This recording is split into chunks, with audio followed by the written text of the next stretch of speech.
حضرت شیخ سعدی رحمۃ اللہ علیہ بیان فرماتے ہیں کہ میں نے ایک بزرگ سے کامل فقیر کے متعلق دریافت کیا تو انہوں نے فرمایا کہ کامل فقیر وہ ہے جو دوستوں کی مصلحتوں کو اپنی مصلحتوں پر مقدم رکھے۔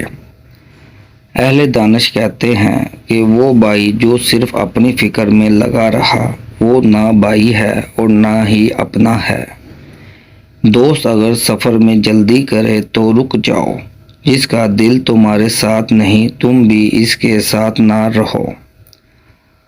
اگر قرابت دار میں امانت داری اور تقوی نہ ہو تو ایسے قرابت دار سے قطع تعلقی بہتر ہے۔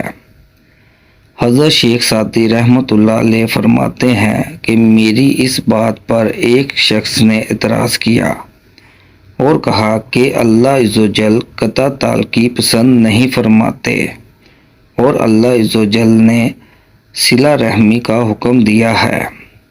میں نے کہا کہ اللہ عز و جل یہ بھی تو فرماتا ہے کہ اگر وہ تجھ سے جھگڑا کرے کہ تو میرے ساتھ کسی کو شریک ٹھہرا جس کا تجھے علم نہیں تو اس کی بات ہرگز نہ مانو۔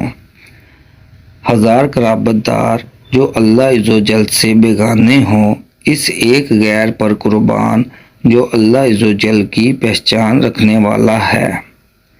شیخ سعدی رحمۃ اللہ علیہ فرماتے ہیں بس یاد رکھو کہ تمہارا بہترین دوست یا بھائی وہ ہے جس کے ساتھ رہ کر تمہیں اللہ عز و جل کی یاد آئے، نہ کہ وہ جس کی صحبت میں رہ کر تم اللہ عز و جل کو بھول جاؤ۔ حکایات شیخ سعدی رحمۃ اللہ علیہ۔